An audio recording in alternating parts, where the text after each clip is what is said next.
Ikhwas sekalian, kata Imam Bukhari rahimallahu taala, haddatsana Abdan qala akhbarana Abu Hamzah sami'tul A'mash qala sa'altu Aba Wa'il. Dari A'mash beliau mengatakan, aku bertanya kepada Abu Wa'il, hal syahidta Siffin, apakah kamu menyaksikan langsung tragedi perang Siffin? Qala na'am, beliau mengatakan iya. Fasami'tu Sahal bin Hunayf yaqul, aku mendengarkan Sahal bin Hunayf mengatakan. Kemudian kata Imam Bukhari, ha di sini maksudnya tahwil. Ya, ha ini singkatan dari tahwil. Tahwil artinya sanadnya kembali kepada semula, yaitu Imam Bukhari. Jadi Imam Bukhari meriwayatkan hadis ini dari dua jalan. Jalan yang pertama dari Abdan, haddatsana Abdan, Abdullah bin Utsman. Kemudian jalan yang kedua dari Musa bin Ismail At-Tabuzaki, ya, Musa bin Ismail. Yaqul, berkata ha artinya kembali kepada semula. Imam Bukhari mengatakan wa haddatsana Musa bin Ismail qala haddatsana Abu Awanah anil A'mash. Jadi kalau kita perhatikan persamaan antara sanad yang pertama dan sanad yang kedua, namanya siapa yang ada persamaannya? A'mash. Jadi kalau dia digambarkan, jadi Imam Bukhari ada Abdan, ada Musa bin Ismail, dan nanti ketemunya di A'mash, lalu turun ke bawah. Dari Abu Wa'il qala Sahal bin Hunayf. Jadi ini hadis ini istilahnya madaruhuma ala A'mash. Jadi hadisnya, porosnya berputar pada A'mash. Lalu setelah itu satu jalan dari Abu Wa'il dan Sahal bin Hunayf. Kata Sahal bin Hunayf, ya ayuhan nas, wahai sekalian manusia, ittahimu ra'yakum ala dinikum. Hendaknya kalian menuduh pendapat kalian, logika kalian terhadap agama kalian. Artinya jangan tuduh dalil, tuduhlah logika kalian. Jangan-jangan pendapat kalian, logika kalian yang keliru. Ya, beliau mau katakan begitu. Jadi kalau ada atau nanti kita terangkan ya maksudnya.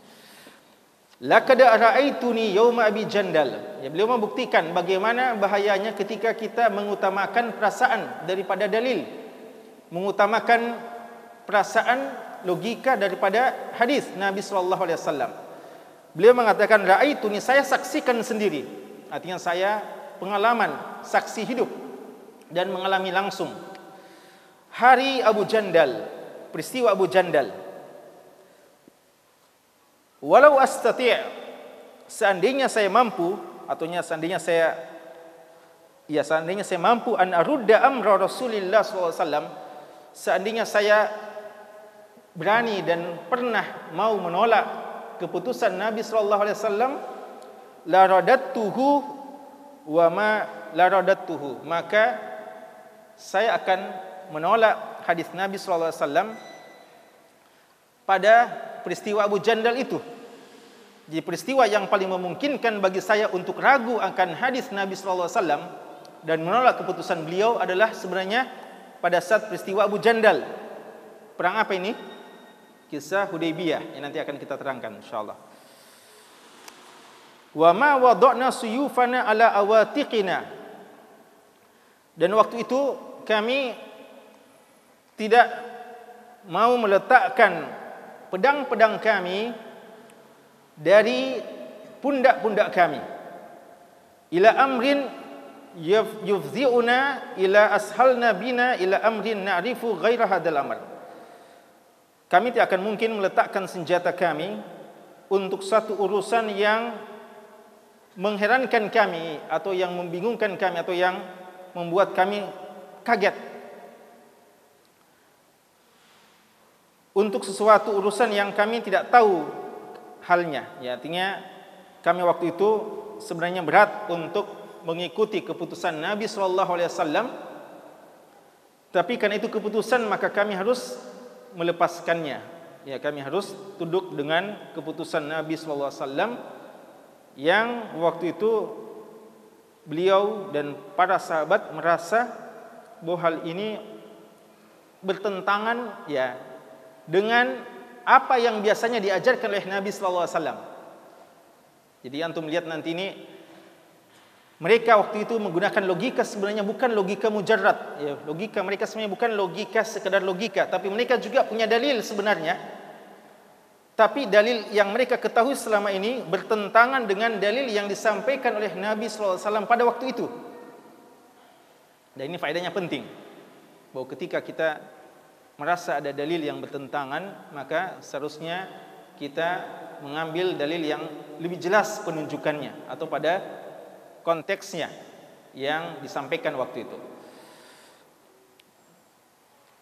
Qala Abu Wa'il sekedar menjelaskan tentang kisah Siffin. Ketika ditanya, beliau mengatakan syahidtu Siffin wa bi'sat Siffin. Saya menyaksikan Siffin dan sungguh sangat tidak baik kejadian perang Siffin. Ya, kawan sekalian, hadis ini sangat penting menjelaskan bagaimana mendahulukan dalil dari logika dan perasaan. Kalau kita lihat ya, adapun tentang sanadnya, Abdan sebagaimana kita sudah sebutkan Abdullah bin Utsman ya, beliau ini lebih dikenal dengan laqab Abdan, tapi nama aslinya sebenarnya adalah Abdullah bin Utsman. Abu Hamzah ya, ini kunyahnya, namanya adalah Muhammad bin Maimun. A'mash, siapa A'mash? Sulaiman bin Mihran ya, Sulaiman bin Mihran. Sa'altu Abu Wa'il, beliau bertanya kepada Abu Wa'il. Abu Wa'il ini tabi'in kabir, murid, seseorang murid terdekat dari Abdullah bin Mas'ud radhiyallahu anhu. Bahkan dikatakan Abu Wa'il ini adalah mukhadram, ya, mukhadram artinya orang yang hidup di zaman Nabi sallallahu alaihi wasallam namun tidak sempat bertemu langsung dengan Nabi sallallahu alaihi wasallam. Artinya sebenarnya dari sisi umur layak dia dikatakan sebagai sahabat karena hidup di zaman Nabi sallallahu alaihi wasallam. Namun dari segi fakta kenyataan dia dikatakan bukan sahabat karena tidak sempat bertemu langsung dengan Nabi sallallahu alaihi wasallam. Maka posisinya diselahkan sebagai mukhadram. Abu Wa'il ditanya, apakah kamu pernah menyaksikan perang Siffin? Dia mengatakan iya. Dan saya mendengarkan langsung dari sahabat Sahal bin Hunayf. Kawan sekalian, di sini ada dua kejadian yang penting yang menunjukkan bagaimana harusnya mendahulukan dalil daripada logika dan perasaan. Kisah yang pertama yang diceritakan oleh Sahal bin Hunayf berkaitan dengan perang Hudaybiyah, atau lebih tepat diistilahkan dengan Sulhul Hudaybiyah, karena ini sebenarnya tidak sempat terjadi perang. Sulhul Hudaybiyah adalah perjanjian damai antara kaum muslimin dan musyrikin Mekah. Kapan terjadinya? Tahun ke-6 Hijriah ya, 6 Hijriah. Dan singkatnya, waktu itu Nabi sallallahu alaihi wasallam telah melihat dalam mimpinya akan masuk ke kota Mekah. Ya, sejak beliau diusir dari Mekah dan melakukan hijrah bersama para sahabatnya, maka mereka rindu untuk kembali ke kampung halaman walaupun cuma beberapa hari saja, dan rindu untuk kembali beribadah di Ka'bah. Maka ketika Nabi sallallahu alaihi wasallam telah mendapatkan kabar dari Allah, la tadkhulunna al-masjidal haram insyaallah aminin, maka beliau mengabarkan kepada para sahabatnya bahwa kita akan masuk ke kota Mekah. Mendengarkan hal tersebut, para sahabat bergembira dan bersiap-siap untuk ikut dengan Nabi sallallahu alaihi wasallam ke Mekah. Maka waktu itu mereka mau melakukan umrah. Ternyata singkatnya mereka dicegah oleh kaum Quraisy, tidak diizinkan untuk masuk ke kota Mekah. Para sahabat waktu itu yang sudah yakin dengan sabda Nabi sallallahu alaihi wasallam dan sudah yakin dengan firman Allah Subhanahu wa taala, laqad sadaqallahu rasulahu ru'ya bil haqq, bahwa Allah telah menjanjikan mimpi Nabi sallallahu alaihi wasallam adalah mimpi yang benar, dan memang mimpi para nabi adalah wahyu. Ya, mimpi para nabi adalah wahyu yang pasti benarnya. Mereka mengatakan Allah telah mengabarkan kepada kita, dan engkau wahai Rasulullah sallallahu alaihi wasallam juga telah menyampaikan kepada kami bahwa kita akan pergi ke Mekah dan akan melakukan umrah. Maka ketika kita mendapatkan halangan seperti ini, tiada kata mundur bagi kita. Saatnya kita melakukan perhitungan dengan mereka. 6 tahun sudah kurang lebih jarak pisah dengan kota kecintaan mereka. Apatah lagi di sana bukan sekadar kota kecintaan, kampung halaman, tapi adanya Baitullah, Ka'bah. Maka para sahabat umumnya waktu itu mengatakan kita berperang saja. Namun khawas sekalian, Nabi sallallahu alaihi wasallam waktu itu memandang belum saatnya. Dan beliau mengatakan, saya telah menyampaikan kepada kalian bahwa Allah telah mengabarkan kalian akan masuk ke kota Mekah, tapi tidak ada jaminan bahwa mesti tahun ini. Allah telah mengabarkan dan pasti akan terjadi, namun belum tentu mimpi ini terrealisasi tahun ini. Dan ini fikih mimpi. Ya, di antara fikih mimpi yang penting, jangan antum ketika antum mimpi sesuatu malamnya, antum sangka besoknya langsung terjadi. Mungkin saja ya, antum mimpi semalam dapat rezeki, besoknya antum bangun ternyata harta itu sudah ada di depan bantal antum. Boleh jadi suatu hal yang tidak mustahil. Tapi boleh jadi nanti setelah antum tua baru datang harta tersebut, ya. Dan kita tahu bagaimana Yusuf alaihissalam telah dimimpikan oleh Allah 11 bintang dan bulan serta matahari pada sujud kepada beliau, dan itu baru terrealisasi setelah puluhan tahun setelah beliau menjadi pembesar Mekah, pembesar Mesir waktu itu. Dan sangat banyak ya, hal-hal yang seperti itu. Maka Nabi SAW mau menyabarkan para sahabat bahwasanya insya Allah kita akan masuk lagi kota Mekah, tapi belum hari ini. Dan waktu itu khusus sekalian, tentu saja ini tidak diterima begitu saja. Yang terjadi perundingan, ya. Maka diutus Utsman bin Affan untuk mengadakan perundingan. Lalu tersebar isu berita burung bahwa Utsman telah dibunuh. Padahal ini suatu hal yang haram sejak dulu. Utusan masing-masing itu aman, tidak boleh ada yang membunuh pihak kawan dan pihak lawan.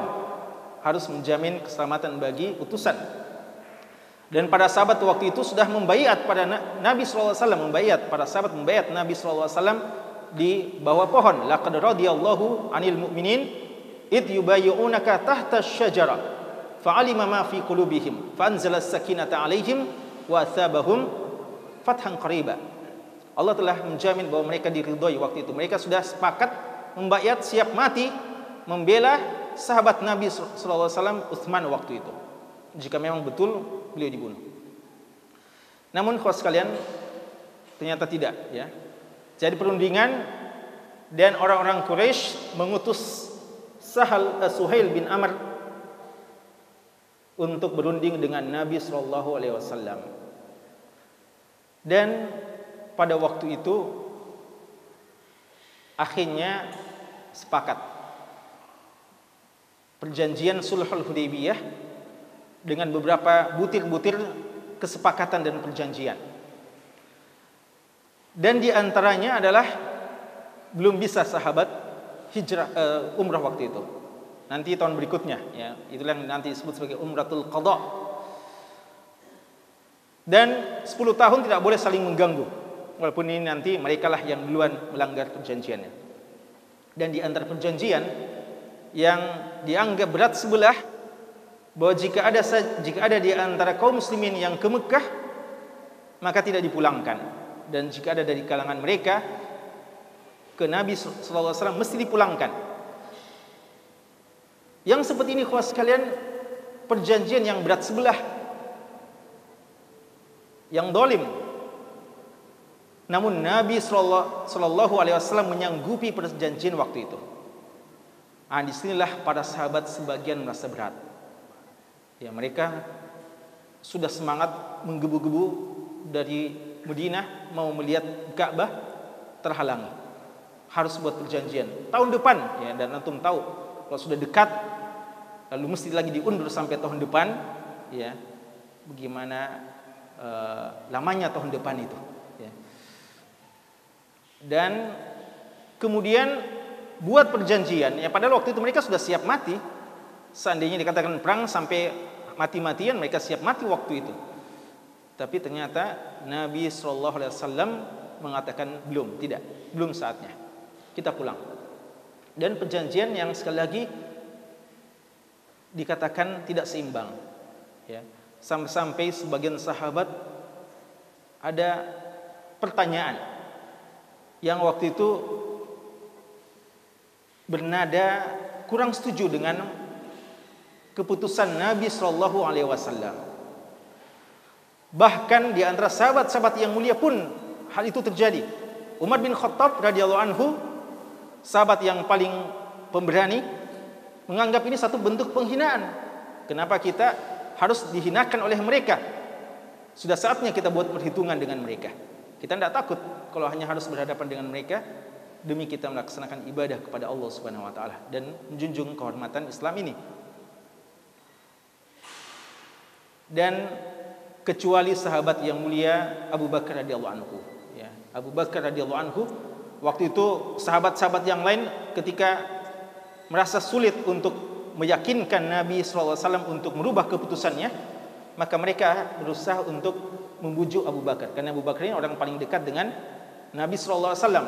Mereka asumsikan kalau Abu Bakar bisa dibujuk lalu bisa berbicara kepada Nabi sallallahu alaihi wasallam, mungkin Nabi sallallahu alaihi wasallam akan menerima usulan dari Abu Bakar. Lalu Umar bin Khattab membujuk, tapi apa kata Abu Bakar? Innahu Rasulullah. Dia adalah Rasulullah. Dia adalah Nabi Allah. Saya ikut saja dengan apa yang diputuskan oleh beliau. Dan ini mauqif yang menunjukkan bahwa bagaimana makna as-siddiq, selalu membenarkan setiap yang datang dari Allah dan Rasulnya, walaupun perasaan kadang tidak cocok dengan keputusan tersebut. Dan ikhwas sekalian, ketika mau ditulis perjanjiannya, Nabi SAW mengatakan, ya, kita sepakat isi dari butir perjanjian. Maka dibuatlah redaksinya, Bismillahirrahmanirrahim. Tapi Suhail bin Amr ini mengatakan, kita tidak mengenal istilah Bismillahirrahmanirrahim, ya. Jadi kita bilang, mereka mengatakan kami tidak mengenal yang dinamakan Ar-Rahmanir-Rahim. Maka diubahlah redaksinya, ya. Bismika Allahumma, ya. Dan tidak ada kata-kata Ar-Rahmanir-Rahim. Waktu itu juru tulisnya adalah Ali bin Abi Thalib. Waktu ini beliau masih menerima, ya. Dihapus lagi, diganti lagi redaksinya. Lalu di antara redaksinya perjanjian antara Muhammad Rasulullah dengan kaum Quraisy. Mereka mengatakan, jika kami meyakini kamu Rasulullah, maka kami tidak akan menentangmu. Tidak boleh tulis Rasulullah. Yang harus cuma Muhammad bin Abdullah. Tapi Rasulullah akhirnya mengatakan, mengalah lagi. Beliau mengatakan, tidak apa-apa, tulis Muhammad bin Abdullah, wa ana Rasulullah, dan saya tetap Rasulullah walaupun kalian mengkafirinya.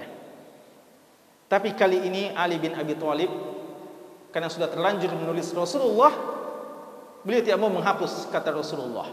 Beliau mengatakan, saya sudah tulis dan kamu adalah Rasulullah. Di sini beliau menggunakan perasaan, ya, sebagaimana tadi Umar dan sahabat-sahabat yang lainnya. Tapi Nabi SAW mengatakan, hapus Rasulullah, tidak apa-apa, kita mengalah lagi. Tapi Ali tetap mengatakan tidak bisa, ya, berat untuk mengalah. Dan ini khususnya penting, ya, karena orang Syiah menggunakan kisah ini untuk mengatakan bahwa para sahabat membangkang kepada Nabi SAW ketika terjadi perang Hudaybiyah. Lalu mereka lupa bahwa Ali bin Abi Thalib radhiyallahu anhu juga sempat, ya, tanda kutip, membangkang keputusan Nabi SAW.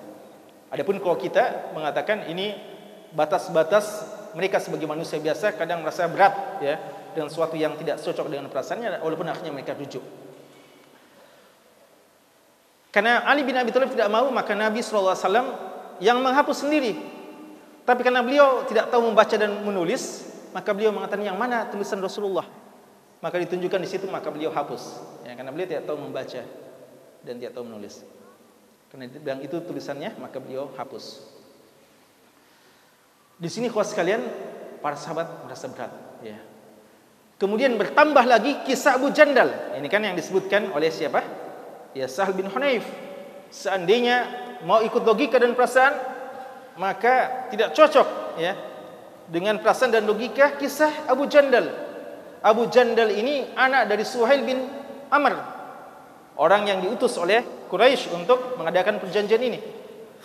Dan beliau Abu Jandal bersusah payah ikhwah sekalian datang dari Mekah dan disiksa dengan siksaan yang berat termasuk oleh bapaknya ini. Akhirnya bisa meloloskan diri untuk sampai kepada Nabi sallallahu alaihi wasallam. Dan beliau mendengarkan kabar bahwa Nabi sallallahu alaihi wasallam sudah dekat ke Mekah, Hudaybiyah. Maka kesempatan, dan akhirnya alhamdulillah beliau tiba di hadapan Nabi sallallahu alaihi wasallam dan para sahabat. Namun pada saat terjadi perjanjian ini, maka ketika beliau berhasil sampai, maka beliau mengatakan, terima aku wahai Rasulullah, aku akan pulang bersamamu, bergabung bersamamu di kota Madinah. Maka Nabi SAW mengatakan iya. Tapi Suhail bin Amr mengatakan, ini kita sudah perjanjian ini, kalau ada dari Mekah mesti dipulangkan. Kata Nabi SAW mengatakan, kita belum berpisah ini, belum selesai, maka belum berlaku ini ya. Belum berlaku aturan ini. Dan juga tidak berlaku surut ya. Tidak berlaku ini. Ini nanti ke depan. Tapi Suhail mengatakan tidak, dia mesti dipulangkan. Kalau tidak kita batalkan perjanjian dan tidak jadi. Ini kuaskan berat bagi para sahabat, mengorbankan sahabatnya, seorang Abu Jandal yang telah bersusah payah membebaskan dirinya dari kelaliman penindasan orang-orang Quraisy untuk bergabung dengan kaum muslimin. Di depan mata mereka harus dikembalikan dan dengan konsekuensi akan disiksa dan disiksa, dan belum tentu bisa mempertahankan keimanannya setelah itu ya. Itu khawatiran para sahabat. Nabi sallallahu alaihi wasallam masih berupaya untuk membujuk, namun ternyata tidak. Akhirnya dipulangkan kembali. Dan ini para sahabat waktu mengatakan, seandainya kita mau menolak keputusan Nabi SAW, disitulah kami akan menolak keputusan Nabi SAW. Tidak lagi mengatakan ini sabda Nabi, selama dia bertentangan dengan logika dan perasaan, tidak manusiawi rasanya. Apalagi ini bukan cuma tidak manusiawi, tidak islami rasanya ya. Tidak ukhuwawi ya. Tidak ya, ada solidaritas dengan para sahabat dan pejuang. Kalau membiarkan seperti itu, mereka disiksa. Tapi ini sabda Nabi. Maka beliau mengatakan, ittahimu ra'yakum ala dinikum. Jangan tuduh Nabi, tapi tuduhlah logika kalian. Logika kalian yang keliru, ikut dengan sabda Nabi SAW. Dan akhirnya dilepas. Dan kalau sekalian, buah dari perang Hudaybiyah atau perjanjian Hudaybiyah nanti ketahuan bagaimana manfaatnya di waktu-waktu yang akan datang. Dan ini beliau katakan, bagaimana meyakini hadis walaupun kadang bertentangan dengan akal dan logika. Seandainya boleh kita menolak hadis, maka cuma satu kejadian yang kami waktu itu punya alasan untuk menolak hadis pada saat Sulh Hudaybiyah. Tapi itu pun ternyata apa yang dipilih oleh Abu Bakar konsisten terhadap dalil, itu yang harus ditetapi, dan itulah yang diputuskan oleh Nabi sallallahu alaihi wasallam. Kata beliau, kisah ini kurang lebih sama dengan kisah Siffin. Kisah Siffin yang dimaksudkan ikhwah sekalian adalah kisah tahkim. Ketika Ali bin Abi Thalib seakan-akan mesti mengalah dengan perjanjian dengan Muawiyah bin Abi Sufyan radhiyallahu taala anhu. Walaupun ini tentu saja kejadiannya dua-dua adalah sahabat yang mulia. Kisah Siffin sebagaimana kita ketahui fitnah kedua yang terjadi antara pasukan Ali bin Abi Thalib radhiyallahu anhu dengan pasukan Syam. Sebelumnya tahun 36 Hijriah perang Jamal antara Ali bin Abi Thalib dengan Muawiyah dan dengan Aisyah yang memimpin, dan Talha serta Zubair bin Awam radhiyallahu taala anhum. Dan kejadian berikutnya adalah pada perang Siffin. Dan ikhwan sekalian, kita tahu ini fitnah yang terjadi antara kaum muslimin, dan mereka beristihad karena kisahnya itu bermula dari ulah Khawarij tentunya. Ketika mereka membunuh khalifah yang mulia, khalifah yang saleh, Utsman bin Affan radhiyallahu taala anhu. Di tahun ke-35 Hijriah dibunuh oleh tangan-tangan keji Khawarij yang rela membunuh seorang tua yang saleh, yang istrinya waktu itu membela suaminya dan mengatakan, tegakah kalian membunuh seorang pemimpin yang soleh yang tiap malam mengkhatamkan Al-Quran, ya, tiap malam mengkhatamkan Al-Quran, Utsman bin Affan. Tapi orang Khawarij menghalalkan darah kaum muslimin, bahkan menghalalkan darah para sahabat-sahabat Nabi SAW, sehingga mereka membunuh Utsman dan juga tangan istrinya yang membela waktu itu menjadi korban. Dan terjadi fitnah dalam penyikapan tentang kejadian tersebut. Ya, singkatnya sebagaimana antum ketahui bahwa terjadi dua kubu antara Ahlul Iraq dan Ahlu Syam. Ahlul Iraq yang diwakili oleh Ali bin Abi Thalib radhiyallahu anhu, dan Ahlu Syam oleh Muawiyah dan sahabat-sahabat yang lain. Ali juga banyak sahabat yang bersama dengan beliau.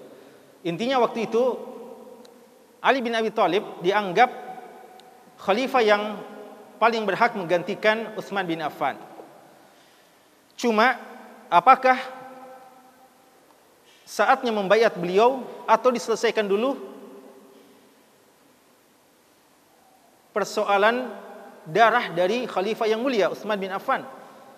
Waktu itu sepupu dari Utsman, Muawiyah bin Abi Sufyan, merasa beliau yang paling bertanggung jawab untuk membela darah Utsman. Dan Nu'man bin Bashir ketika datang ke Syam memperlihatkan bagaimana baju dari Khalifah Utsman dan jari jemari dari istrinya yang terpotong oleh orang Khawarij, dan mengatakan, relakah kita membiarkan hal ini sebelum kita membalas dendam untuk Khalifah Utsman. Dan Utsman dan Muawiyah berdalilkan dengan firman Allah, "Wa man qutila madluman faqad ja'alna liwaliyhi sultana." Orang yang dibunuh secara zalim, maka kami berikan hak kepada keluarganya untuk menuntutnya. Ini kata beliau, saya termasuk dari keluarga dari Utsman dan saya yang berhak untuk membelanya. Ali bin Abi Thalib juga akan mengkisos, tapi saat itu Khawarij sedang kuat-kuatnya dan kaum muslimin waktu itu terjadi perselisihan, dan beliau mengatakan, kita tidak akan bisa menumpas mereka dalam kondisi negara yang belum stabil saat sekarang. Nanti kita baiat dulu, ketika kondisi sudah stabil maka kita akan memerangi mereka itu. Tapi terjadi khilaf di antara dua kubu ini dan terjadi perang Jamal, dan terbunuh waktu itu Zubair bin Awam dan Talha bin Ubaidillah, dan yang kalau disebutkan di sini adalah perang Siffin. Dan perang Siffin ini kawan sekalian juga perang fitnah yang terjadi, dan kedua-duanya adalah orang-orang beriman. Keduanya orang-orang beriman yang berselisih dalam memahami penyikapan. Dan ulama kita mengatakan yang benar adalah Ali bin Abi Thalib. Apalagi Muawiyah ketika ditanya, apakah kamu tidak mengakui kekhilafaan Ali? Beliau mengatakan, saya tahu bahwasanya beliau lebih baik daripada saya dan beliau lebih berhak untuk menjadi khalifah. Cuma saya memandang harus diselesaikan persoalan darah Utsman dulu sebelum kita membaiat beliau. Tapi Ali sebagai khalifah yang sah tidak memandang seperti itu, dan akhirnya beliau memerangi Muawiyah bin Abi Sufyan. Dan di antara hal yang menunjukkan kebenaran posisi dari Ali bin Abi Thalib adalah terbunuhnya Ammar bin Yasir, yang dalam hadis Bukhari dan Muslim dia akan dibunuh oleh Al-Fi'ah Al-Baghiyah. Al-Fi'ah Al-Baghiyah. Ala kulli hal, kawan sekalian, pada waktu itu untuk menyelesaikan persoalan, Ali bin Abi Thalib juga akhirnya sepakat untuk mengadakan perundingan, yaitu mengutus Abdullah bin Amr bin As dari kubu Muawiyah dan Abu Musa al-Asy'ari dari kubu Ali bin Abi Thalib untuk mengadakan perundingan mencari jalan keluar dari persoalan tersebut. Orang Khawarij menganggap ini tidak tepat menjadikan seorang hakim dari kalangan manusia, dan mereka berdalilkan dengan il hukmu illa lillah. Mereka mencoba untuk memanasi suasana, dan memang inilah keyakinan Khawarij, tidak pernah senang jika terjadi kedamaian di antara kaum muslimin, dan mereka suka jika terjadi perselisihan dan pertumpahan darah di antara kaum muslimin, dan mereka menolak hal tersebut. Walaupun nanti ternyata terbukti bahwa Ali bin Abi Thalib yang berada dalam posisi yang benar.